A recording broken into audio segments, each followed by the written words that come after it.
yeah, I'm just in the area because, you know, just to let you know, he's out on paternity leave at the minute, so I'm just following up on a couple of outstanding projects, trying to get a grasp for it. He went, well, it would have been greatly appreciated if you would have called ahead first. And I know, but I'm just in the air. And he cut me off and he went, because this could have been done over email. And I was like, yeah. And I said, wow, everything could be done over email these days, can't it? And he was like, yes, this is how, and he just kept cutting me off. Mate, I felt two things happening at once, right? If there's an X and Y axes and a graph, my internal rage was like ski sloping, like, you know, hockey sticking, going up. Yeah. Exactly. And then on the other axis, my pride and like self-respect was nosediving. And I was like, I can't believe this little spud is absolutely emasculating me. I just felt like I wanted to kill myself and him. Simultaneously, my two emotions were like, kill and die.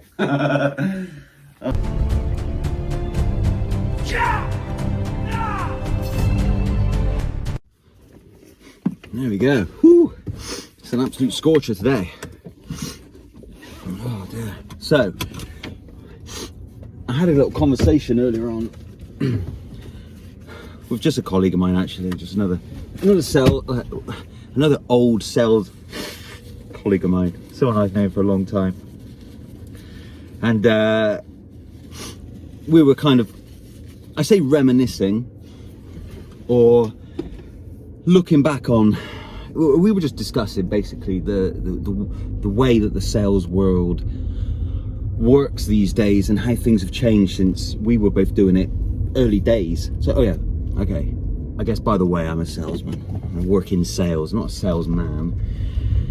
Not in any sort of like politically correct way. I don't mean it like that, but I'm a little bit different to what perhaps a typical salesman would be. Oh, Jesus Christ, let's put aircon on. There's more to it than that. Big myself up, but I don't go out there and I'm not trying to sell people things that they don't want. It is what I'm trying to say. So they're always going to want it. There's more engineering involved, and it's more like a consultative sale than it is just like a hard-faced, you know, like sell.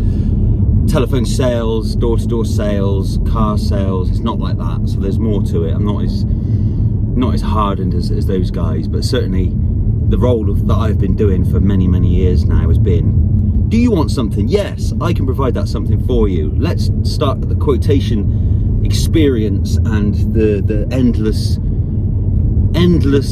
attempts of making contact with you to see whether or not you actually want this thing and whether this thing that you want is actually going ahead, etc. It's very laborious, but I think I'm going to have a lot to say about this topic. So I'm going to christen this video Sales Tales. There we go. It's probably something better than that, but for want of a better name at this point, let's just start there. So yeah, what I was talking to my old friend about, which I'm going to try and snip in a little snippet of this. I don't know, I don't record myself talking on a telephone, but on this particular occasion I did. I was actually recording, and he called me up, so I thought I'd just leave it going and see where the conversation went. But what we spoke about was how things have changed, certainly in our experience, or my experience, on just how people go about transferring information. Now, when I first started, I started this job, or this particular job, say 16 years ago. And okay, we were certainly in the era of internet was around, email was around for sure. GPS was a thing, but I tell you what GPS was as then, it was a TomTom in the car. It wasn't just built into the dashboard, it wasn't as part of your telephone, I don't think, certainly not like it is nowadays anyway. And the job was very much, and expected, and I think this is what I was saying to my mate, it was expected that if you were going to go and quote someone or a client something, that a certain baseline level of interaction was expected, and expected from both parties, I believe. Not always from the customer, but certainly from our stance. You know, our kind of baseline entry level action would be to go and see this customer, right? So we all have a geographical patch, and we would go out. They'd have a requirement, and more often than not, you'd have to go out. You'd have to work out what they need, do some calculations, do some basically selections, proposals of what you're going to be putting forward. I'm being a bit ambiguous with the way I'm describing this because I don't want to necessarily give away specifically what I do,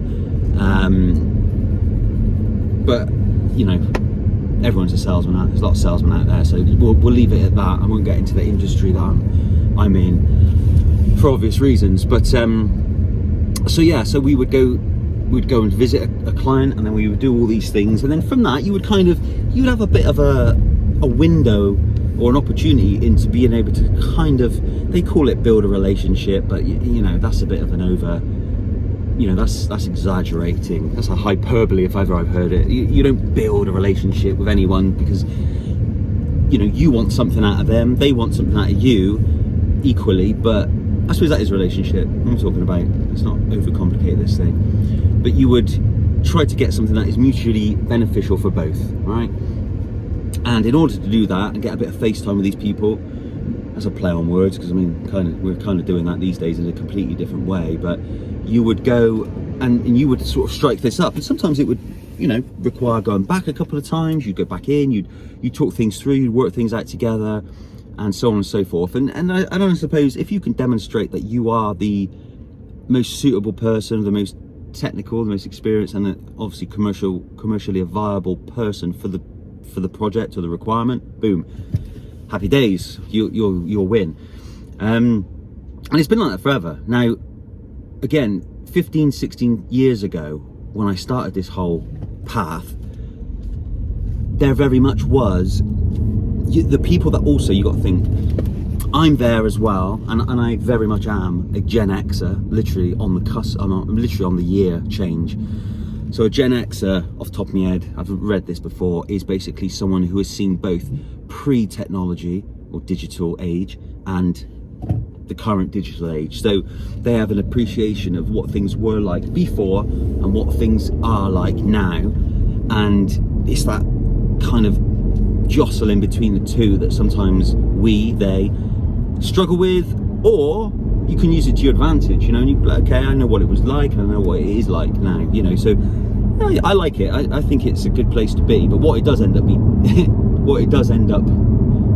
with happening with me is just that there's a lot of like, oh, back in the day when it used to be like this, before internet, before blah blah blah, as per a lot of my rambles are. But so when I started, a lot of the people that I would have been dealing with then, especially in the industries that I am in, would be people, certainly, I was always the young one, really. People with say, people with clout, and people who are going to be making decisions on these kinds of projects that generally were older than me. So they were certainly people that were, well, what's before Gen X? I don't know. Boomers, let's say that way, before the digital age and the internet age and the FaceTime age and all this kind of stuff. So they expected that kind of discourse and that kind of like contact, certainly to get a very high value project across the line and to feel confident with you. Now, I'll talk about this in depth in another video, but two things changed. One of them was the digital era, and I think we're coming into a graph now where the younger breed, the younger generation of people that are coming up and doing the role that I'm doing are millennials, you know, and they've only ever known digital and email and FaceTime and what's the other one, Teams calls and all the rest of it, Zoom calls. But then also the key point here is COVID. Because what COVID did for a period of time was it grounded everybody. It stopped you from going to these sites. You know, I spent a couple of years just not, I mean, we did, but generally as a blanket statement, we spent a couple of years just, you know, grounded at base without leaving the house or without visiting people. So what happened was a lot of companies and clients and people got very comfortable with placing orders without that physical presence on site. Excuse me. And they would be happily accept everything via email, conversations over the telephone, and then conversations over Zoom calls and Teams calls where, you know, they felt completely at ease with doing that. Now, it goes both ways. What that also did was, I think, the people that weren't able to improve or really sharpen their communication skills in all forms of that, telephone predominantly, but emails, you know, the amount of emails that I see people write where it's amazing that they even have a grasp of the English language, and you're like, what, do you not know what a comma is? It infuriates me. I think that's base level. I don't care whether you're an engineer, doctor, or anything. If you can't communicate, or you look like a spaz when you're writing an email, how do you expect to be able to do business with someone? I don't know, but it happens a lot. But yeah, what happens is if you improved, or it would improve you. You know, it certainly did me. I think I ran away with that really at the time, and I harnessed the ability to communicate effectively across all forms, email, Zoom calls. So I'm talking to a fucking telephone right now, and it's just like, it means nothing to me. It doesn't bother me. I don't get shy. I don't get, you know, I might stumble over my words a little bit, but you know, that is because I'm driving, I guess. And this is no different to driving and talking on a hands-free, I don't think. So whatever. But yeah, so it's a different world out there. And we're going to wrap this up because I'm going from topic to topic to topic, but that was kind of the gist of the conversation I had with my colleague, is that nowadays it is not such a wild thing, or not such a unique thing, to not even visit a site and somehow manage to negotiate and win an order, or, you know, a project of such a value that you think, God, if you'd have said that to me 10 years ago, the kind of value that you're getting agreed upon without even seeing the person in the flesh, I would have called you a liar. I would have called you delusional. I would have said it wasn't possible. And certainly my superiors and elders at the time in the business, they'd be turning in their graves. I mean, they're not even dead yet, but you know, they just would not believe that you would be able to, you know, build confidence in someone with your ability and your product and your solution without a visit. So yeah, things are changing, and I'm sure as the next generation come through, well, the next generation already here, it's not a beat about the bush, but the next generation, again, they'll find it weird. And I think one of the things I said to my colleague was that, you know, some people are finding it strange that I'll phone up and go, hey, yeah, I'd like to come in and present the quotation to you. They're like, what? You're going to do what now? Like, come, you know, and like I say, back in the day, I've done it. I've gone in and I've sat next to someone. Can I pop this on the screen, PowerPoint? Oh no, I don't have that. Okay, well, I got a printed off copy here, paper copy. Do you want to go through it? And they're like, yeah, sure. And I've sat there with a stapled quotation and not read it to them. That sounds a bit like, bit basic and a bit, you know, but sort of gone through the key points and different things and highlighted this and that. You know, some younger generation nowadays, they would not accept that. It would be weird for them. I know it would be, and I see why. I get it. I'm not sort of saying that it's unacceptable or unreasonable. I get it, but it's the whole thing in it with generational differences, I suppose. But yeah, so there you go. Sales Tales Volume 1 to be continued. I've no doubt I'll be adding to this. Adios, amigos.